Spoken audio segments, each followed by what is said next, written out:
beautiful people. Hope you're doing all right. Sorry about last night. Matters got away from me, and by the time I could get in to do a show, nobody would have been awake. So didn't bother. We'll do some more tonight, though. Have no fear about that. It's been an interesting day so far, and it's a long way from over. And it's got nothing to do with the US election, can I tell you? So just a big, interesting day. I have had some chance to look at the early media reports at any rate. I'm not going to say so much as results. There were no real results. I've had a phone failure overnight and didn't realise until this morning, and I've had to go in and try and get all that fixed, which it looks like, thankfully, been able to do. When I was listening this morning, what I heard was a lot of the media talking up Kamala Harris and the results of the post-polls, exit polling, that they were getting out of various states. The only state I can honestly tell you that I know is still supporting Trump 100%, I think it's Florida. He seems to have increased there, and Georgia, where last time Georgia was a significant battleground state, and you might recall that it was Georgia that shut down the vote count at 10:30 at night, and it has been shown that there was a huge spike in Biden votes during the period that the whole centre was meant to be shut down, and that's where some of the allegations of cheating came from in 2020. Seems that the folks of Georgia have decided they are going to support Donald Trump a lot more, but who knows, the counting may well be shut down again, and when they open it up, the results will be 100% different, so we'll have to wait and see how that transpires. There is significant, I think, hope for what's going on with Donald Trump, but I wouldn't be pegging any hopes on him winning. I think the steel is on. I think we've talked about that. If Trump wins the election, then to me, like, the Democrats are going to see. This is the weird thing that can happen. The Democrats can actually win control of the Congress and still lose the presidency, which is a little weird, but that's how it works, so that's how it works. Now, if that were to occur, that's worst case scenario for Trump, I dare say, because he's basically back fighting in the courts again to be recognised for the win that he's had, and they're going to play, as I mentioned a few days ago, Section 3 of the 14th Amendment. They will play that on January the 6th when the Electoral College votes are meant to be ratified by the Congress. And guess who gets to have the casting vote? If you cast your mind back to 2021, the Vice President at the time got the casting vote to decide whether or not to accept the Electoral College votes or not. And there was already significant issues with the count, as we all know. However, Mike Pence backed out on that opportunity to put his foot down and say, no, there's been some illegalities or there's some weirdness going on. Let's look at, and review how this election was conducted. No, he ratified the votes, talked himself out of a job, threw Donald Trump under a train.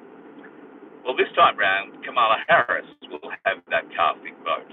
And you know damn well she won't hesitate. So it'll only work if the Democrats have control of the Congress. And that, for me, is the most interesting part of today's battle. Except for what may come next. Now, we're hearing a lot of strange stories about November 8th. We're hearing stories about war breaking out globally on the 8th. It's rather interesting to learn, and this is one of the things I'll show you tonight. It's rather interesting to learn that the UN has now decreed itself a global government, or they have an agreement with all of their member nations for global governance. How's that work? Global governance? I'm a little bit surprised. Well, I'm not surprised at all. We've known it's coming for a long time. The world has told us we're conspiracy theories for thinking that the UN is going to be wanting a one world government. Well, it's now in black and white. And they've snuck it in the week leading up to this election. And apparently, member nations have agreed to that. Australia being one of those, I think 193 member nations. Pretty disgusting all round. None of us voted to be dominated by a bureaucracy out of, well, I'm not even sure that it is New York. It could well be some foreign territory inside New York that the UN is built on. So, interesting, hey? Interesting times. Interesting times. And that's not just on the electoral front, can I tell you? I don't know, the crazy must be out, so, which is okay. You know, we deal with crazy. It's all a bit of fun. Little quick Josie update. Currently being babysat by one of her aunties and doing very well, eating beautifully and growing like you wouldn't believe. You will see some of that. I'm filming a little bit of it, and I'll endeavour to put some of it up over the weekend, but we've got a few things going on at the moment on the property that I'm involved with, and a bit of work there that I've got to do, so I've got to work around that. Obviously, I want to fulfil my obligations to the community, so I need to play both sides. So that will be my day today, and I'm basically now behind because of this phone issue this morning, and I've been trying to get that sort of sorted since 8 o'clock. But anyway, we've got it sorted now. The phone is back working. It has a new battery. Who knew you could put new batteries in iPhones? I didn't. But anyway, I've got a new battery. Life, the universe, and everything should pan out a lot better now, is the hope. Beautiful day in my part of the world. I hope it is in yours. We've got a very muggy day today. There's been a lot of water in the ground over the last few days here. We've had a couple of very big storms. And of course, the sun is out today in its magnificence and bringing all that water that fell from the sky back out of the ground again. So we're going to work up a sweat this afternoon. But that's all part and parcel of what we do. And I can't say it's not benefiting me, so I'm going to be happy with that. Regarding my arm, thank you to everybody who's reached out to me with advice and offerings of comfrey oil, or comfrey product, should I say, because it's not just oil, there's all sorts of different things. I hopefully will have some arrive today, and I will show it to you. I would just, you know, the thing to remember for me is that comfrey has another name. It's known as bone knit, and has been used for centuries to help repair broken bones and increase healing speed. So I am very hopeful that along with my X39 patches, which I've been wearing 2 of, one each side of the wrist, that the comfrey will work its magic on my multiple tiny fractures, and well, hopefully I won't require any surgery or anything stupid out of that. So that is the hope. I can't wait to get the oil, and there is a rub that's coming as well, a cayenne and comfrey rub, and that is going to be amazing for medicinal purposes as well. So we'll certainly be putting that to the test, and well, I've got a great gauge, don't I, to see if it works or not. So yeah, that's the plan so far. I'm probably dropping in and out because I'm driving through a very hilly area and don't know what the service is like. Once again, apologies for last night. The night has turned into something a lot longer than it should have, and the day has turned into something a bit earlier and a bit larger than it could have or should have, and I've got to go and fix a few things. So that is the wrap with that.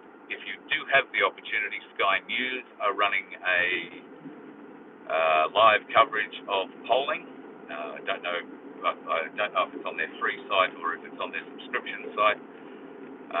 Be interesting to, if you can get some different sort of reporting on it. I don't think you're going to get unbiased reporting from Sky News. Certainly not anything I saw this morning. But it will be interesting. Not really with it, but we'll put them out because that's what people are talking about. They're saying that this could be the introduction of a world war really starting. There are also rumours that an Australian city will be bombed or hit in some way, shape or form. It would be likely that that city would be Sydney or Canberra if there were cities to be bombed. But anybody who's going to be firing bombs at us are going to be firing them from off our coastline, you've got to think. And one would hope that the Australian military are geared up and have practiced for just such a scenario.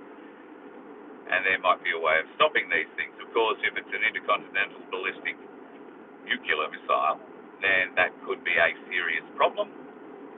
But if it's not that kind of thing, then we may have the conventional weaponry to stop any such attack. I wouldn't go packing all my clothes up and running out of the city just yet, folks, but who knows what's going to happen in the next 48 hours. Once the election results are in, once the allegations of cheating are either levelled or exposed, I'm pretty confident there's going to be a lot of things happening. And maybe none of them are going to be very good for the world for a little while. Apparently America has run out of money and are no longer funding the Ukraine war. The Ukraine-Russian war. This has allowed Russia to take massive amounts of ground last weekend and into this week.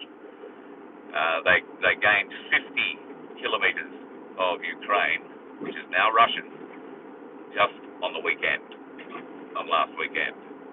There are Australian fighters fighting with the Ukrainian International Force who are providing this information, and they are seeing a much heightened attack rate from the opposition, a much more intensive attack from the opposition, being Russia, and a much more motivated attack. And you could hear it in this guy's voice.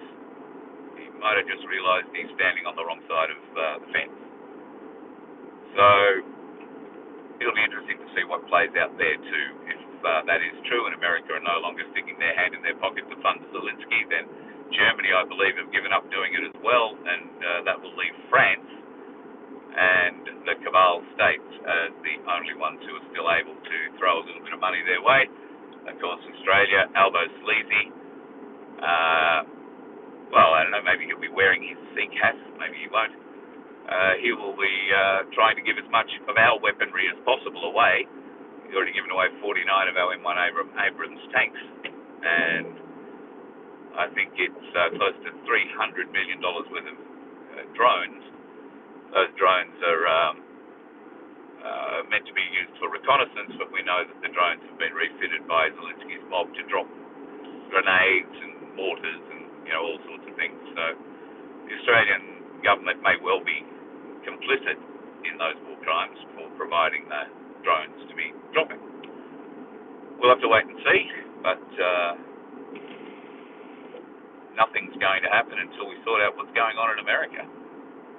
Will Trump be the next 7th president of the US, or will there be a civil war? We'll wait and see if we find out. Have yourself a good day, folks. Avoid the dickheads. Bye.